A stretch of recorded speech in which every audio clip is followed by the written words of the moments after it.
Salut tout le monde, c'est Tony et aujourd'hui on va parler d'un sujet un petit peu spécial car il s'agit d'un sujet indirect avec le tissu de geek et il s'agit de... Fatality. Non, c'est moi qui vais parler de cet épisode.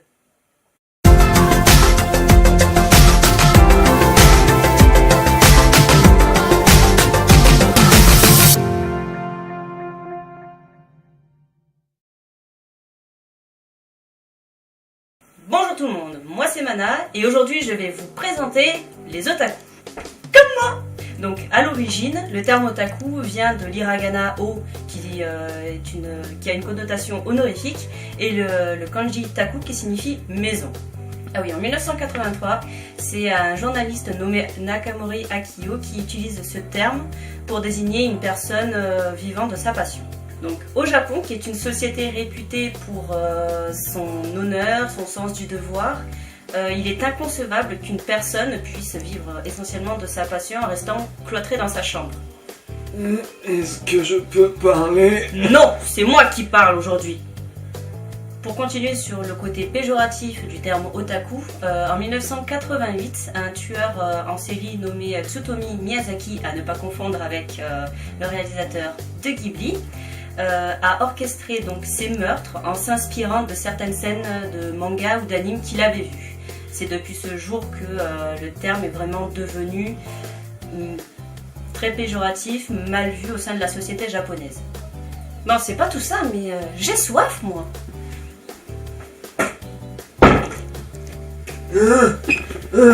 Aidez-moi!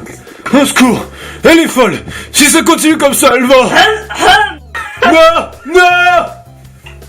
Bon, continuons. Aujourd'hui, on peut remarquer qu'au Japon, la publicité sur le manga et tout ce qui en découle se fait de plus en plus importante. En effet, la société a bien compris que les consommateurs avaient une réelle valeur marchande et donc ils pouvaient se faire beaucoup d'argent là-dessus. Même si les Japonais méprisent encore ces pauvres otaku qui sont victimes de violences à l'école ou dans la rue, etc. Aujourd'hui, en France plus particulièrement, parce que nous sommes en France, n'est-ce pas, il est devenu de plus en plus normal pour les passionnés de manga ou de Japon de se dire otaku, même si la plupart ne connaissent pas forcément l'origine de ce mot ou le savent plus ou moins vaguement. Manga! Mais putain, ferme ta gueule. Donc pour parler des différents genres de manga, parce que depuis tout à l'heure on en parle, alors tout d'abord nous avons le shonen, qui cible plus principalement les jeunes adolescents et qui véhicule des valeurs telles que l'amitié, la persévérance et en général, le lecteur s'identifie au héros. En exemple, nous avons bien sûr Dragon Ball, Naruto, Fullmetal Alchemist et bien d'autres encore. Ensuite, nous avons les shoujo, les mangas pour filles. Donc en général, l'histoire a un fond d'amour, fleur bleue, et peut traiter plusieurs thèmes tels que la musique, le sport, ou même la magie. Donc plusieurs titres tels que Nana, donc manga plutôt sur la musique. Nous avons Cardcaptor Sakura, la fameuse Magical Girl, et encore tant d'autres à découvrir. Ensuite, nous avons les seinen. Là, la cible est un peu différente et cible plutôt les jeunes hommes, du fait que l'histoire en général est beaucoup plus psychologique, dramatique. On peut citer notamment le célèbre Akira ou encore L'homme qui marche de Jiro Taniguchi. Pour le côté féminin du seinen, nous avons le josei. Donc le josei, c'est une espèce de shoujo qui reprend le code du shoujo en lui-même, mais avec des relations amoureuses beaucoup plus poussées, notamment dans la relation entre un homme et une femme. Je ne vous dirai pas lesquelles. Pour citer un exemple, nous aurions Danse avec les étoiles et Pékin, les années folles. Ensuite, nous avons le genre Kodomo. Kodomo signifie enfant. Donc, comme vous l'aurez compris, ce type de manga vise les plus jeunes, en général entre 6 et 11 ans. Et pour ne pas citer l'un des plus grands Kodomo connus à ce jour, Pokémon, même si il peut y avoir quelques divergences à ce sujet. Et nous avons également Hamtaro, Digimon et encore tant d'autres. Mais putain, arrête de te laisser faire. Mais qu'est-ce que tu veux que je fasse? Sans elle, y a pas d'épisode. Ouais, mais c'est ton émission, putain. T'as raison.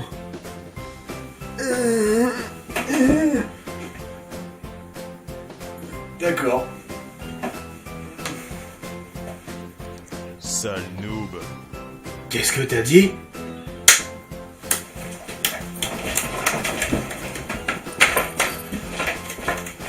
Après, on va donc parler des produits dérivés pour les collectionneurs hardcore. Des figurines qu'ils collectionnent par milliers, des figurines trop mignonnes, des jeux vidéo, les bandes-son de leurs animes préférés, les t-shirts pour être à l'effigie de leur série favorite, et c'est tout.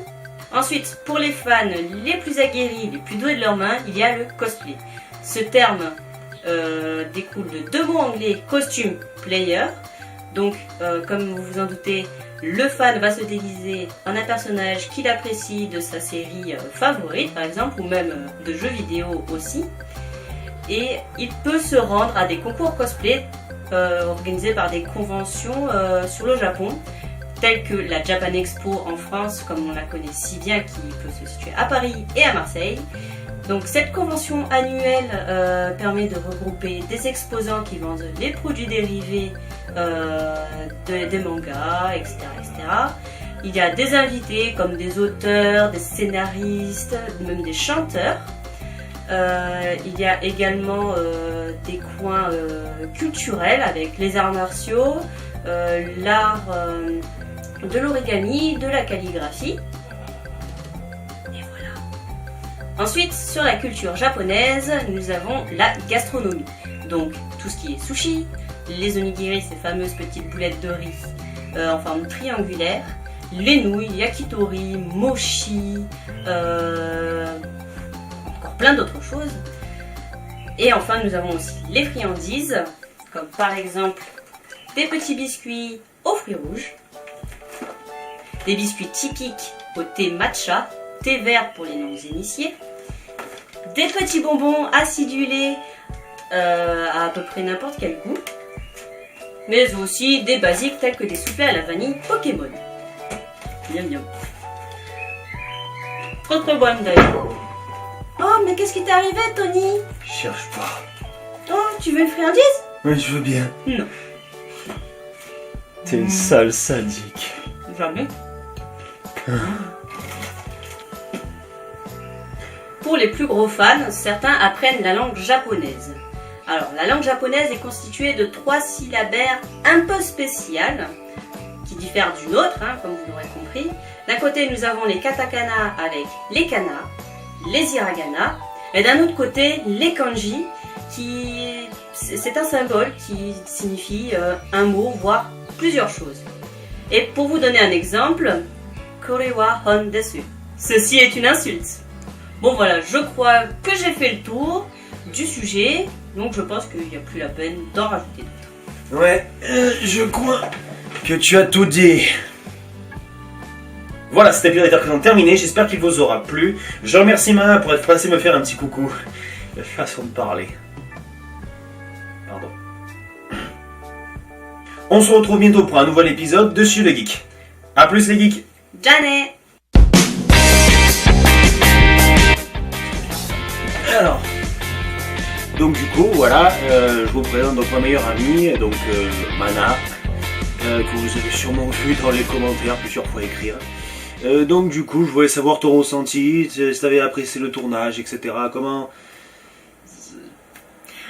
Alors, le tournage, c'est du travail, surtout pour quelqu'un qui n'en a jamais fait. Oui, c'est pour ça, soyez un peu indulgent avec elle, c'est la première fois qu'elle fait un épisode. On a dû recommencer je ne sais combien de fois chaque scène, parce que j'étais tout le temps mort de rire, et parce que cet abruti-là me fait beaucoup rire aussi.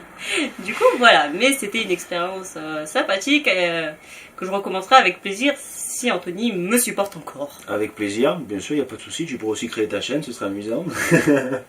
Les chroniques manga. J'y avais pensé, mais je sais pas. Franchement, lance-toi, parce que même si le public vient pas forcément tout de suite, c'est vrai que ça peut... comment dire, c'est une façon comme une autre de s'extérioriser, etc. C'est vrai que moi, c'est vrai qu'au début, moi personnellement, je me suis lancé sur YouTube comme ça parce que je voyais les autres faire, je me suis dit ça pourrait être pas mal, il fallait juste que je trouve le concept.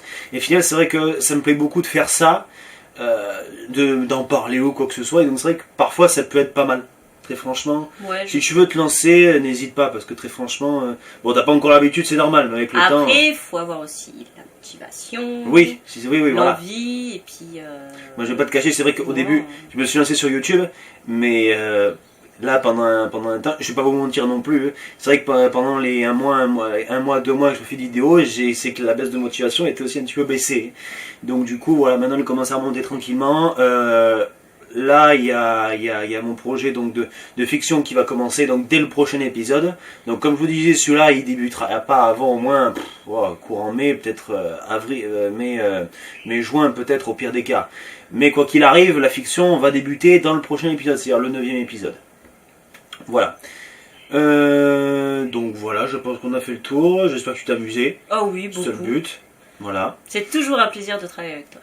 C'est la première fois que tu travailles avec moi. Ah oui, c'est vrai. Alzheimer à mon âge, hein. Voilà. Elle s'est fait vieille. Mamie. Papy. Tchuss! Janet.